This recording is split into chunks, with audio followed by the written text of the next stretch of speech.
What's up, guys? Stacy here from Becoming Financially Fit, and today we're going to be talking about how to get your financial house in order. A lot of people have reached out to me about this topic, so I just wanted to make a video to give you guys some more information and some steps to take to get your financial house in order.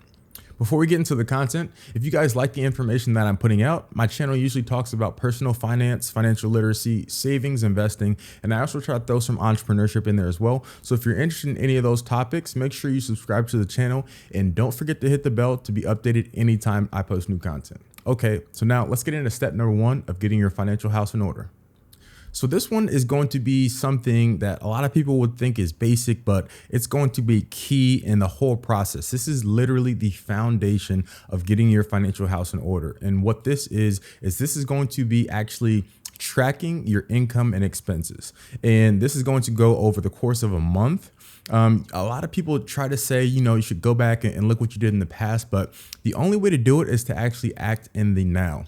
So what I would recommend is day by day, let's say start at the beginning of the month on the first day and literally track everything that you spend your money on and anytime you make money. So whether that's wages that you get, commissions, extra money that you get throughout the month, you should track all of that, preferably on a piece of paper or an Excel spreadsheet or somewhere where you can actually see day by day where your money is coming and where your money is going.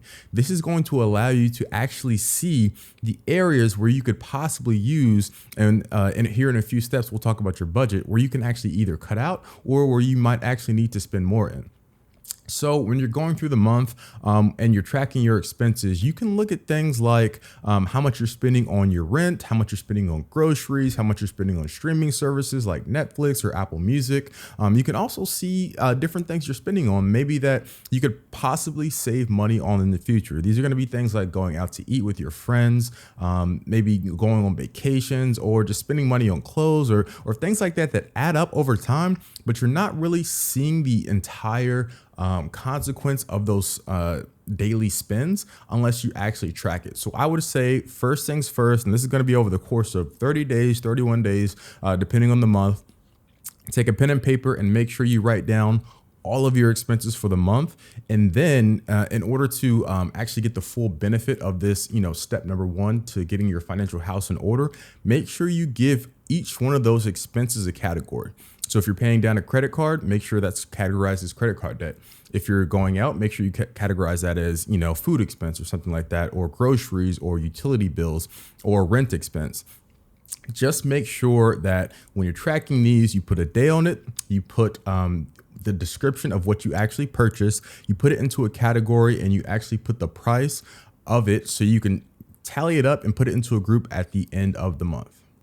So step number two on making sure you get your financial house in order, we're going to be taking a look and doing a review of that entire previous month. And this is going to be the basis for the budget you start to set up here in step number three.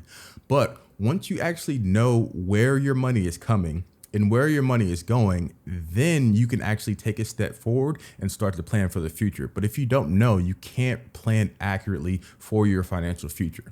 So when you're going through that list of your expenses and you start to see some of those categories that may stick out, maybe you're paying a lot towards debt, or maybe you're paying a lot towards going out and eating, things that you could possibly cut back on, or maybe, your housing is a little higher or a little lower and you might be able to afford either more or less.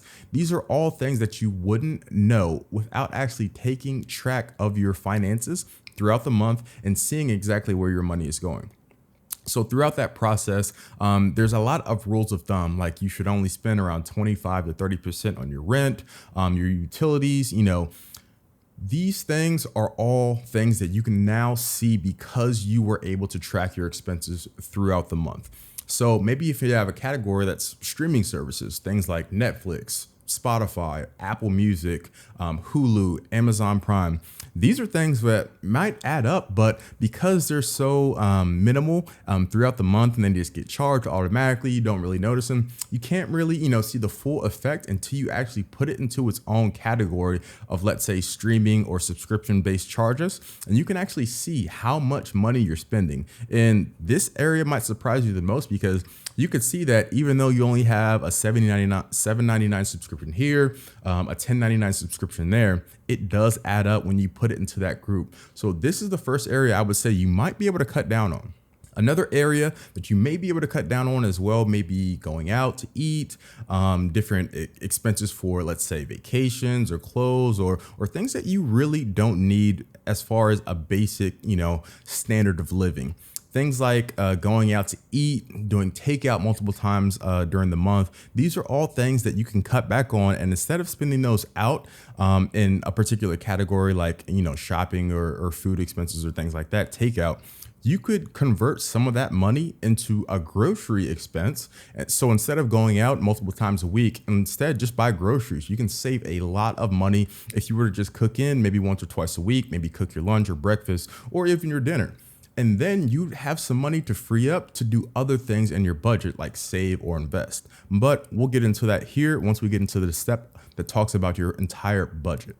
So now we've tracked our expenses and our income. We've been able to put those into certain buckets to see where my money is coming and where my money is going. We can also see, the percentage of my entire budget that's being spent on different areas. I can see a larger portion, since I live in New York, is being spent on rent. Previously, a large portion was also being spent on going out. But now that I know exactly where my money is going, now I can get into the step of creating a budget to manage my finances. And this step I kind of like to think about as myself as a business. Each business needs to come up with a business plan. And in order to do that, they need to know what's coming in and what's going out so they can forecast for that future. So in my particular case, I knew that coming in, I have a monthly salary, and also I have expenses for rent, for utilities, for other things like that are normal expenses like a phone bill, cable bill, utilities. And now that I know exactly how much I have coming in, I can give each one of my dollars a job.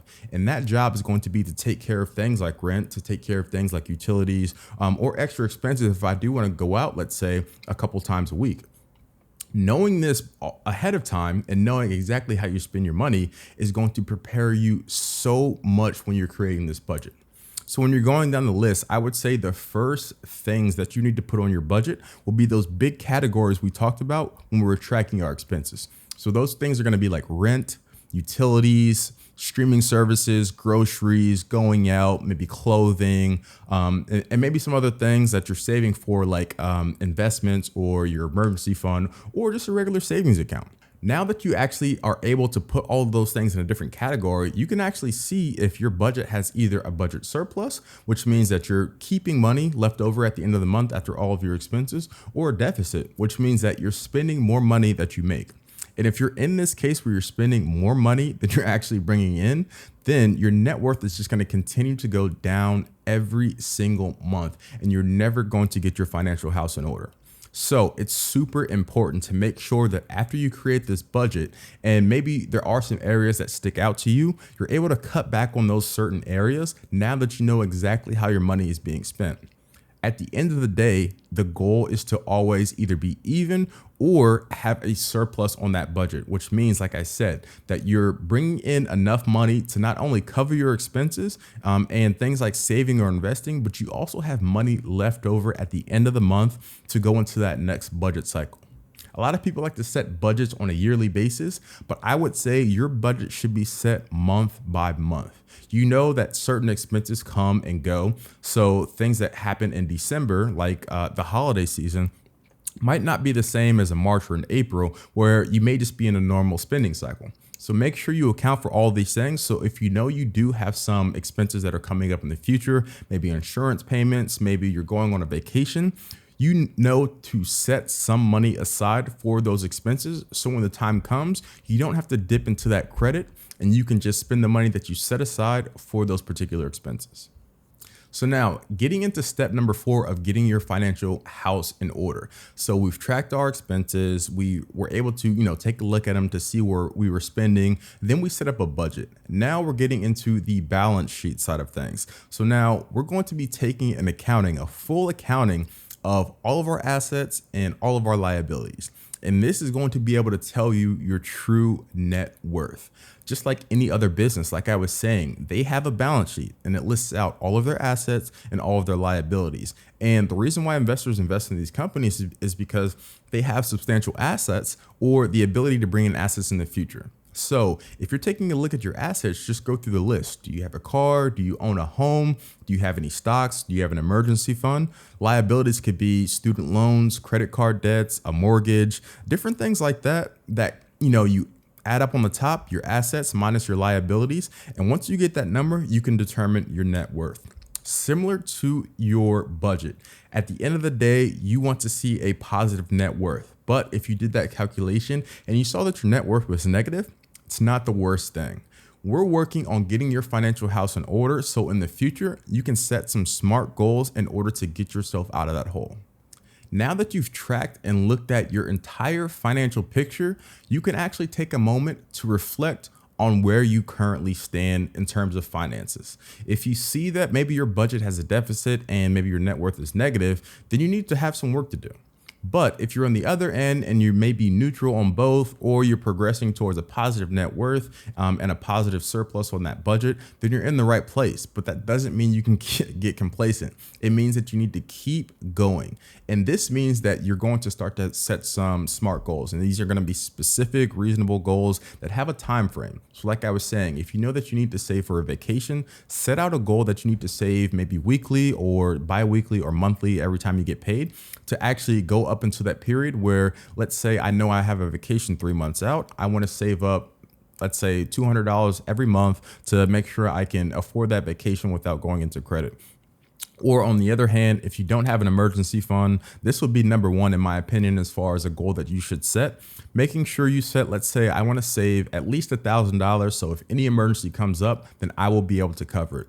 Things like that would be a great plan for you to start to get out of the cycle of living paycheck to paycheck.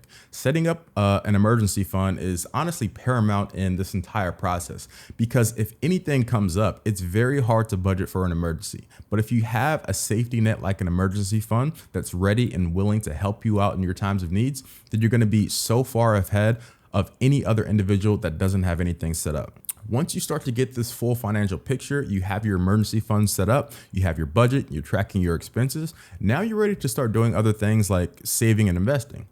So these are going to be things like investing in either a brokerage account, a no-fee brokerage account like a Robinhood, or a high-yield savings account like a Marcus from Goldman Sachs. I personally have used all these things in the past, and they have been amazing. They charge no fees. You can see them right on the app or online, and they're going to be great to help you start to get into that either investing world or the saving world, so you can start to build some of those assets in your asset minus liabilities balance sheet, so you can start building some of that net worth. But in summary, guys, I just want to make sure you guys cover the whole thing. So track your expenses, making sure you take a look at where those expense categories are going towards. And then when you have that list, start to put those into buckets so you can create a budget, a monthly budget that's changing month over month based on your circumstances.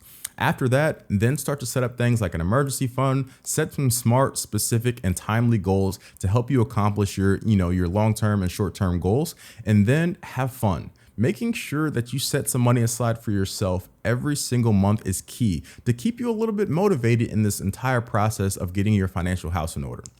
I know at first it might not be fun to kind of rein in some of these expenses, but believe me, over time, you're going to thank yourself, because then you're going to be becoming financially fit. If you guys like the content I'm putting out, make sure you give this video a like. And if you want to see videos like this in the future, drop a comment below and let me know if you guys have any questions. Don't forget to subscribe to the channel and hit that bell notification to be updated anytime I post new content, and I'll see you guys soon.